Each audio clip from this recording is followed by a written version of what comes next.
आइए बच्चों, हरविंद एजुकेशन में आपका सभी का स्वागत है। मेरा चैनल हरविंद एजुकेशन। आपको ज़्यादा से ज़्यादा ऐसे सपोर्ट करना है और अपने दोस्तों को भी सपोर्ट करके उन्हें शेयर करना है। ठीक, मैं आपको 10th क्लास सामाजिक विज्ञान महत्वपूर्ण प्रश्न समझाने जा रहा हूँ जो हल सहित है। ठीक प्यारे बच्चों, तो इसमें पहला क्वेश्चन कौन सा दिया हुआ है? रोलेक्ट एक्ट क्या था? संक्षेप में उत्तर दीजिए, है ना। इसका उत्तर क्या है? देखिए बेटा, क्या है? रोलेक्ट एक्ट अंग्रेजों द्वारा बनाया गया एक ऐसा कानून था जिसके अनुसार भारतीयों को बिना मुकदमा चलाए उन्हें केवल शक के आधार पर गिरफ्तार कर लिया जाता था। ये बेटा कब हुआ था? 8 मार्च 1919 ईस्वी को लागू किया गया था ये रोलेक्ट एक्ट। इससे क्या था बेटा कि रोलेक्ट एक्ट अंग्रेजों द्वारा चलाया गया था। ये ऐसा कानून था कि जैसे कि कोई है आदमी तो उस पर थोड़ा भी शक है तो उसे एकदम बिना भारतीयों को बिना मुकदमा चलाए उन्हें शक के आधार पर गिरफ्तार कर लिया जाता था, है ना। फिर इसके बाद ये 8 मार्च 1919 ईस्वी को लागू किया गया था, है ना। जानिए क्या था रोलेक्ट एक्ट। अब आगे आइए। अब देखिए, दूसरा है जलियांवाला बाग हत्याकांड कब हुआ? तो ये जलियांवाला बाग हत्याकांड कब हुआ? जलियांवाला बाग हत्याकांड 13 अप्रैल सन 1919 ईस्वी को हुआ था। ठीक, अब आइए, तीसरा क्वेश्चन आपका क्या कह रहा है? गांधी जी के सविनय अवज्ञा आंदोलन का प्रारंभ किन महत्वपूर्ण घटनाओं के साथ किया? ये वेरी इंपॉर्टेंट क्वेश्चन है। आपके जो भी हमें इसमें कराने जा रहा हूँ वो सभी इंपॉर्टेंट क्वेश्चन है सामाजिक विज्ञान के लिए। मैं आपको हिंदी का भी प्रोवाइड करा दूंगा। आज अलंकार कराएंगे, आपकी 2 वीडियो अपडेट करेंगे और इन दोनों वीडियो को ज़्यादा से ज़्यादा हमें वो 500 प्लस में वो चाहिए व्यूज। ठीक प्यारे बच्चों, तो इसमें क्या है देखिए, गांधी जी ने नमक कानून तोड़कर तथा स्वदेशी वस्तुओं को अपनाकर व विदेशी वस्तुओं का बहिष्कार कर सविनय अवज्ञा आंदोलन का प्रारंभ किया। तो बेटा इसमें क्या है? गांधी जी ने नमक कानून तोड़कर, जैसे कि नमक कानून तोड़कर तथा स्वदेशी वस्तुओं को अपनाकर, जो अपनी वस्तुएं थी उन्हें अपनाकर व विदेशी वस्तुओं का बहिष्कार किया। तो बहिष्कार क्या किया उन्होंने? विदेशी वस्तुओं का इस्तेमाल करना ही छोड़ दिया, है ना। सविनय अवज्ञा आंदोलन का प्रारंभ किया, यही इनका प्रारंभ, यही इसी से कहते हैं सविनय अवज्ञा आंदोलन। ठीक है, ये सविनय अवज्ञा आंदोलन कब चालू हुआ? सन 1930 ईस्वी में बेटा। दूसरा ये चौथा है, वेरी इंपॉर्टेंट क्वेश्चन है। ये भी आपके जितने भी क्वेश्चन कराने जा रहा हूँ ये सभी वेरी इंपॉर्टेंट क्वेश्चन है। ठीक बेटा, साइमन कमीशन भारत कब पहुंचा व इसका विरोध क्यों हुआ? तो उत्तर में क्या कह रहा है, ध्यान से पढ़ना। साइमन, ये आपको अपनी नोटबुक में सभी को उतार लेना है, कि या तो नहीं उतारना है तो वीडियो देखते रहना हमारी। ठीक है, साइमन कमीशन भारत 1928 ईस्वी में पहुंचा। किसी भारतीय सदस्य को इसमें शामिल न किए जाने के कारण इसका विरोध हुआ।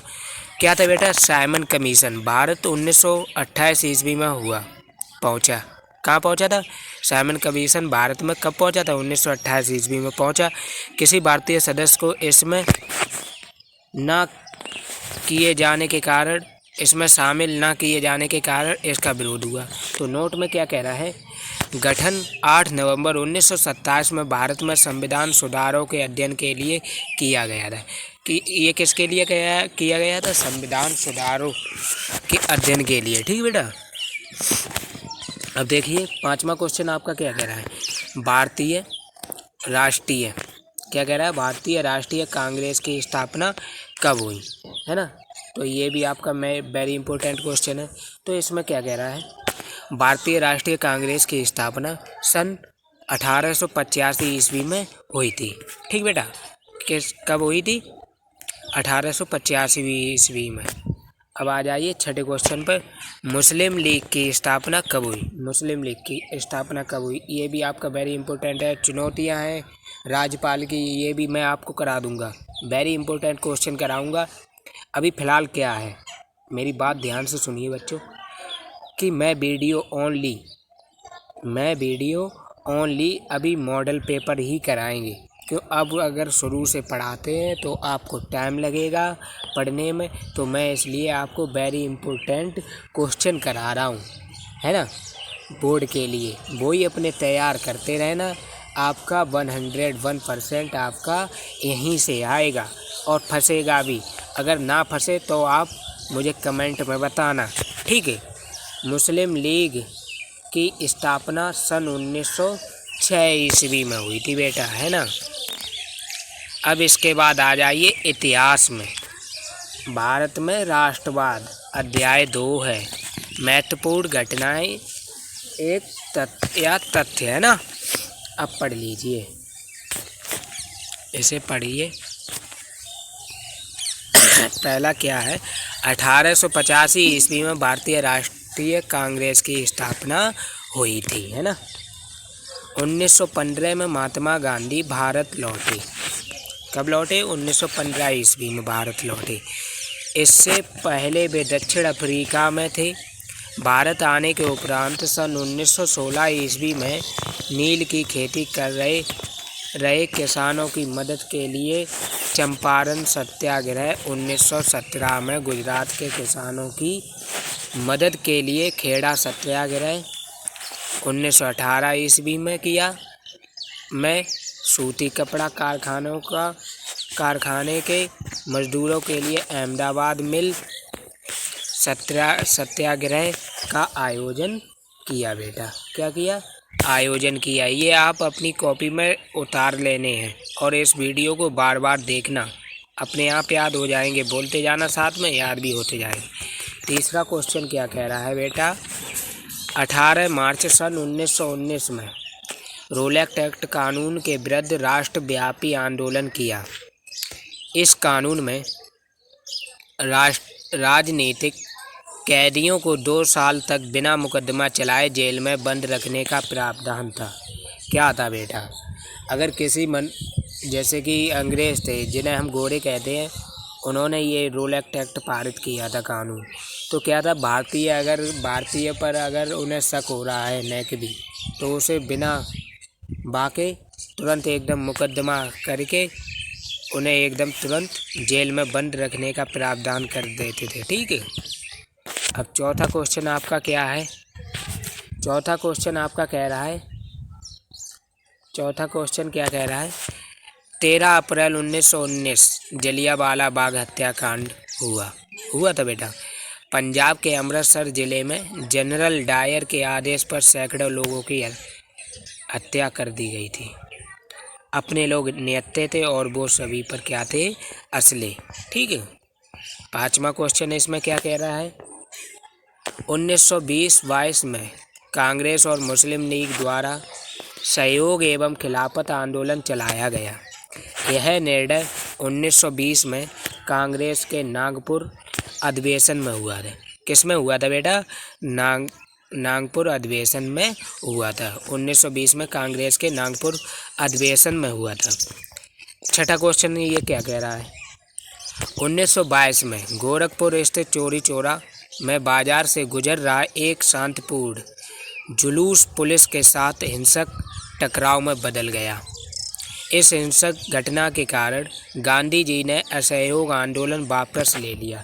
तो इन्होंने इस घटना के कारण क्या ले लिया? असहयोग आंदोलन इन्होंने अपना क्या ले लिया? वापस ले लिया। सातवां क्वेश्चन क्या कह रहा है बेटा, जब साइमन कमीशन भारत पहुंचा तो उसका विरोध साइमन वापस जाओ के नारों से हुआ। जब साइमन कमीशन के भारत आया तो उसका नारा क्या हुआ? लोगों ने क्या विरोध उठाया कि साइमन कमीशन वापस जाओ। यही नारों में हुआ था बेटा। का बहुत जुकाम है मुझे। 1929 में जवाहरलाल नेहरू की, आठवां क्वेश्चन है, 1929 में जवाहरलाल नेहरू की अध्यक्षता में कांग्रेस ने लाहौर अधिवेशन में पूर्ण स्वराज की मांग की थी। किसमें की थी? अधिवेशन में पूर्ण स्वराज की मांग की थी। 26 जनवरी 1930 ईस्वी को स्वतंत्रता दिवस के रूप में मनाया जाता है। इसे क्या बनाया जाता है? स्वतंत्रता दिवस के रूप में मनाया जाता है। नवा क्वेश्चन है आपका, 1930 ईस्वी में गांधी जी ने वायसराय इरविन को एक खत लिखा।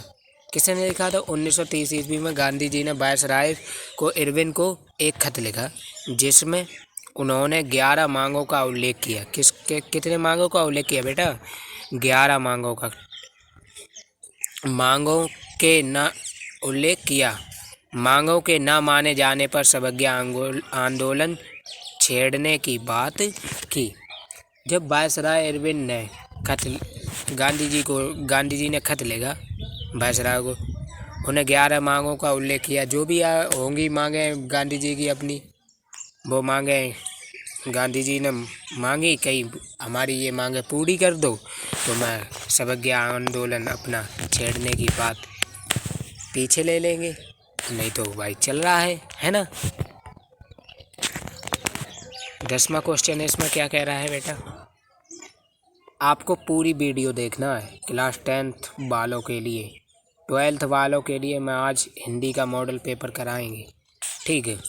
11 मार्च 1929 ईस्वी को गांधी जी ने 78 वॉलंटियरों के साथ नमक कानून तोड़ते हुए दांडी यात्रा की शुरुआत की और सविनय अवज्ञा आंदोलन प्रारंभ हो गया, ठीक है। जब दांडी यात्रा उन्होंने नमक कानून तोड़ने हुए दांडी यात्रा की शुरुआत की और तभी सवज्ञा आंदोलन प्रारंभ हो गया। अब 11वां क्वेश्चन क्या कह रहा है बेटा? 1931 में गांधी जी ने अस्थायी रूप से सविनय अवज्ञा आंदोलन को रोक दिया। वह द्वितीय गोलमेज सम्मेलन में भारत लेने लंदन गए। यह वार्ता बीच में ही टूट गई। वह उन्हें निराश होकर वापस लौटना पड़ा। वापस आकर आंदोलन फिर शुरू किया, जो 1934 तक मंद पड़ते पड़ते समाप्त हो गया। 12वां क्वेश्चन है बेटा, पूना पैक्ट। दूसरे गोलमेज सम्मेलन में अलग निर्वाचन क्षेत्रों के सवाल को लेकर डॉक्टर अंबेडकर एवं गांधी जी के बीच काफ़ी वाद विवाद हुआ। अंत में पूना पैक्ट के तहत पूर्व घोषित पिछड़ा वर्ग चुनाव क्षेत्र को समाप्त कर दिया, है ना, समाप्त कर दिया। व उनके लिए कुल 148 स्थान आरक्षित रखे गए। कितने रखे गए बेटा? 148 स्थान रखे गए, ठीक बेटा। हमारे चैनल को ज़्यादा से ज़्यादा शेयर करें और ज़्यादा से ज़्यादा अपने दोस्तों को भी बताएं, उन्हें भी बताएं कि हरविंद एजुकेशन को ज्वाइन करें। मैं आपको UP board high school 10th के मॉडल पेपर प्रत्येक दिन कराते रहेंगे, वेरी वेरी इम्पोर्टेंट, ठीक बच्चों। जय हिंद, जय भारत मेरे प्यारे बच्चों। आप बने रहिए हरविंद एजुकेशन यूट्यूब चैनल।